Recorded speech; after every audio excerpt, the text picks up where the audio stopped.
اس پر حضرت ابو بکر رضی اللہ عنہ نے کہا کہ میں نے خود حضرت صلی اللہ علیہ وسلم سے سنا ہے، آپ نے فرمایا تھا کہ ہمارا ترکہ تقسیم نہیں ہوتا، جو کچھ ہم چھوڑ جائیں وہ صدقہ ہے، البتہ آل محمد صلی اللہ علیہ وسلم کو اس جائیداد میں سے خرچ ضرور ملتا رہے گا۔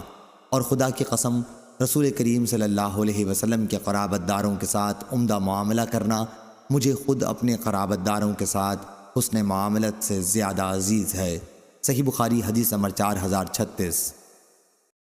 علی بن عبداللہ مدینی نے کہا ہم سے سفیان بن عینہ نے بیان کیا، ان سے عمرو بن دینار نے بیان کیا کہ میں نے حضرت جابر رضی اللہ عنہ بن عبداللہ انصاری رضی اللہ عنہ سے سنا، وہ بیان کرتے تھے کہ رسول کریم صلی اللہ علیہ وسلم نے فرمایا، کعب بن اشرف کا کام کون تمام کرے گا؟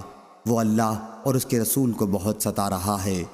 اس پر محمد بن مسلمہ انصاری رضی اللہ عنہ کھڑے ہوئے اور عرض کیا، یا رسول اللہ، کیا آپ اجازت دیں گے کہ میں اسے قتل کراؤں؟ آپ نے فرمایا، ہاں مجھ کو یہ پسند ہے۔ انہوں نے عرض کیا، پھر آپ مجھے اجازت عنایت فرمائیں کہ میں اس سے کچھ باتیں کہوں۔ آپ نے انہیں اجازت دے دی۔ اب محمد بن مسلمہ رضی اللہ عنہ کعب بن اشرف کے پاس آئے اور اس سے کہا، یہ شخص، اشارہ حضور اکرم صلی اللہ علیہ وسلم کی طرف تھا، ہم سے صدقہ مانگتا رہتا ہے اور اس نے ہمیں تھکا مارا ہے، اس لیے میں تم سے قرض لینے آیا ہوں۔ اس پر کعب نے کہا، ابھی آگے دیکھنا، خدا کی قسم بالکل اکتا جاؤ گے۔ محمد بن مسلمہ رضی اللہ عنہ نے کہا، چونکہ ہم نے بھی اب ان کی اتباع کر لی ہے، اس لیے جب تک یہ نہ کھل جائے کہ ان کا انجام کیا ہوتا ہے، انہیں چھوڑنا بھی مناسب نہیں۔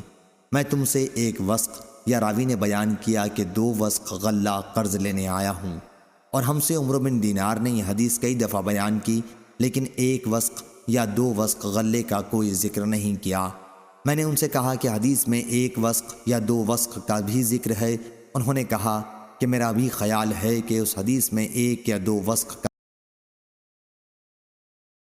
اشرف نے کہا، ہاں میرے پاس کچھ گروی رکھ دو۔ انہوں نے پوچھا، گروی میں تم کیا چاہتے ہو؟ اس نے کہا، اپنی عورتوں کو رکھ دو۔ انہوں نے کہا کہ تم عرب کے بہت خوبصورت مرد ہو، ہم تمہارے پاس اپنی عورتیں کس طرح گروی رکھ سکتے ہیں؟ اس نے کہا، پھر اپنے بچوں کو گروی رکھ دو۔ انہوں نے کہا، ہم بچوں کو کس طرح گروی رکھ سکتے ہیں؟ کل انہیں اسی پر گالیاں دی جائیں گی کہ 1 یا 2 وثق غلے پر اسے رہن رکھ دیا گیا تھا، یہ تو بڑی بے غیرتی ہوگی۔ البتہ ہم تمہارے پاس اپنے لاما گروی رکھ سکتے ہیں۔ سفیان نے کہا کہ مراد اس سے ہتھیار تھے۔ محمد بن مسلمہ رضی اللہ عنہ نے اس سے دوبارہ ملنے کا وعدہ کیا اور رات کے وقت اس کے یہاں آئے۔ ان کے ساتھ ابو نائلہ بھی موجود تھے، وہ کعب بن اشرف کے رضائی بھائی تھے۔ پھر اس کے قلعے کے پاس جا کر انہوں نے آواز دی، وہ باہر آنے لگا تو اس کی بیوی نے کہا، اس وقت اتنی رات گئے کہاں باہر جا رہے ہو؟ اس نے کہا، وہ تو محمد بن مسلمہ اور میرا بھائی ابو نائلہ ہے۔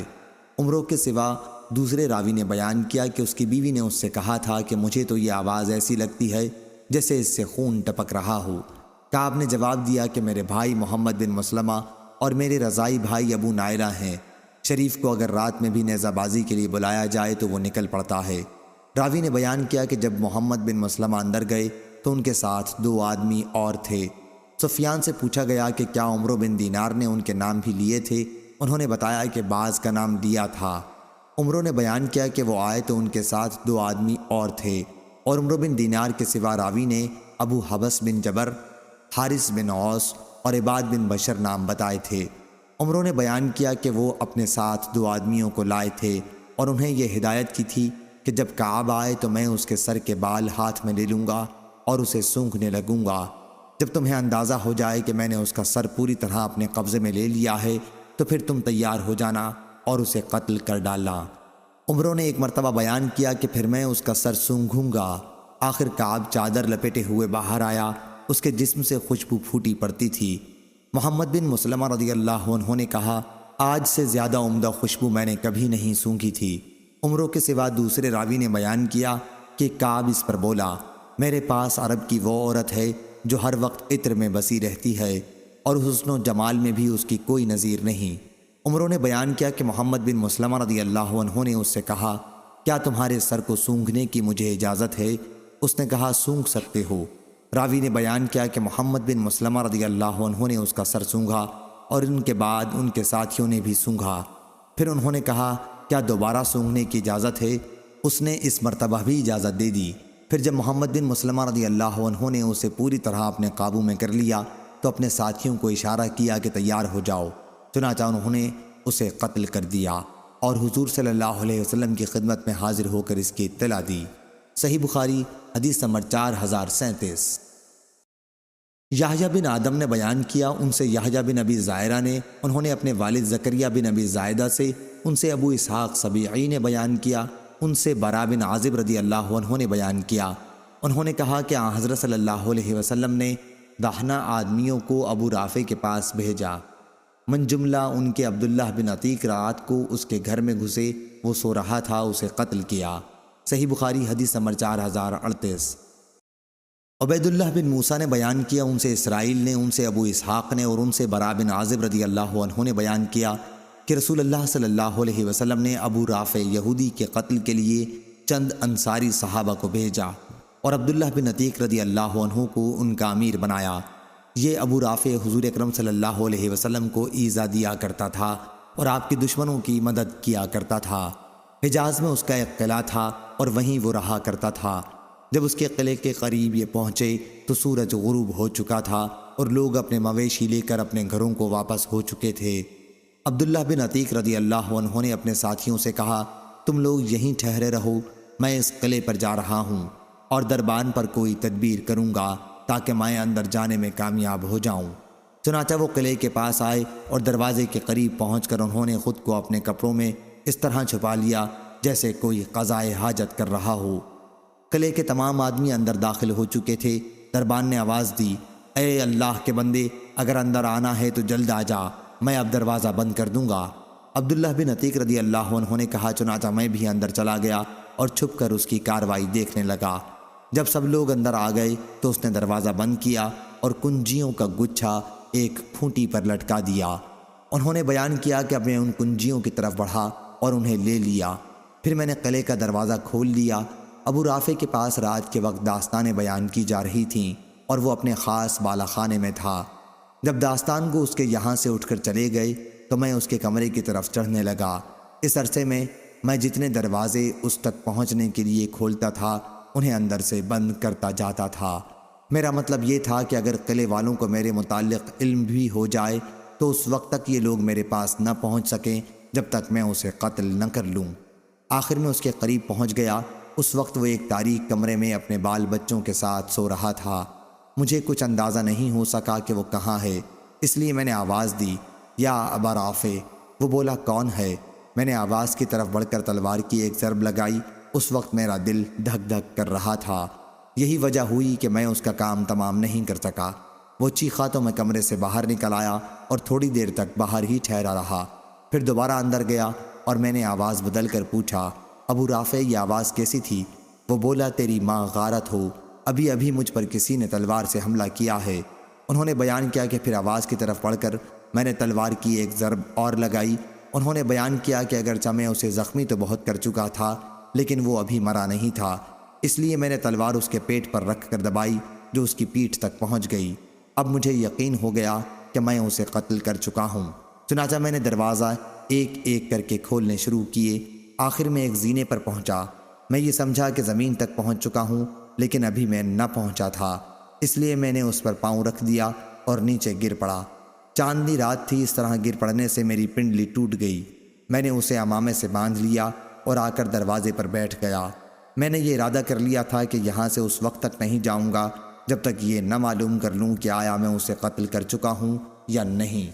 جب مرغ نے آواز دی تو اسی وقت قلعے کی فصیل پر ایک پکارنے والے نے کھڑے ہو کر پکارا کہ اہل حجاز کے تاجر ابو رافع کی موت کا اعلان کرتا ہوں۔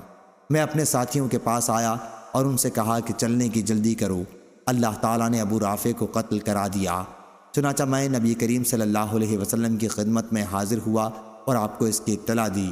حضرت صلی اللہ علیہ وسلم نے فرمایا کہ اپنا پاؤں پھیلا۔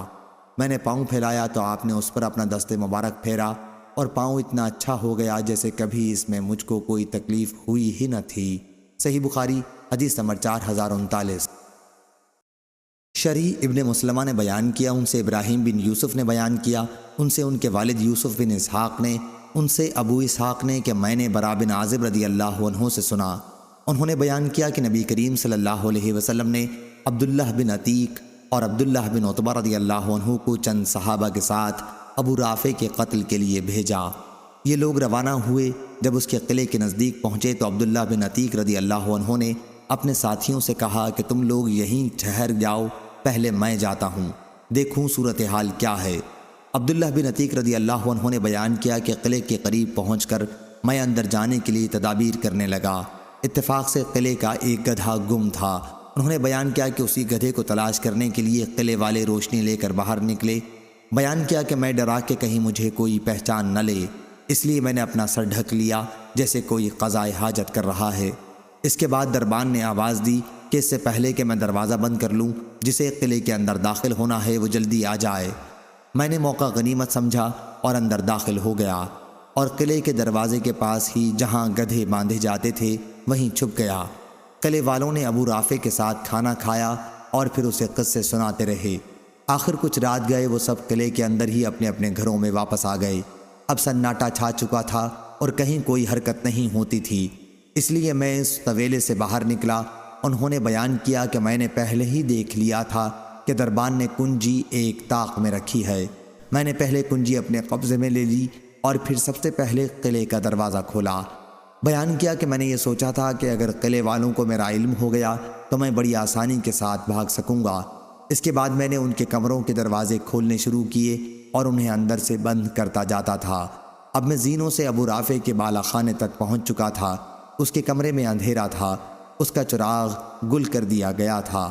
میں یہ نہیں اندازہ کر پایا کہ ابو رافع کہاں ہے، اس لیے میں نے آواز دی، یا ابا رافع۔ اس پر وہ بولا کہ کون ہے؟ انہوں نے بیان کیا کہ پھر آواز کی طرف میں بڑھا اور میں نے تلوار سے اس پر حملہ کیا، لیکن یہ وار اوچھا پڑا تھا۔ انہوں نے بیان کیا کہ پھر دوبارہ میں اس کے قریب پہنچا، گویا میں اس کی مدد کو آیا ہوں۔ میں نے آواز بدل کر پوچھا، ابو رافع کیا بات پیش آئی ہے؟ اس نے کہا، تیری ماں غارت ہو، ابھی کوئی شخص میرے کمرے میں آ گیا اور تلوار سے مجھ پر حملہ کیا ہے۔ انہوں نے بیان کیا کہ اس مرتبہ پھر میں نے اس کی آواز کی طرف بڑھ کر دوبارہ حملہ کیا، اس حملے میں بھی وہ قتل نہ ہو سکا۔ پھر وہ چلانے لگا اور اس کی بیوی بھی اٹھ گئی اور چلانے لگی۔ انہوں نے بیان کیا کہ پھر میں بظاہر مددگار بن کر پہنچا اور میں نے اپنی آواز بدل لی۔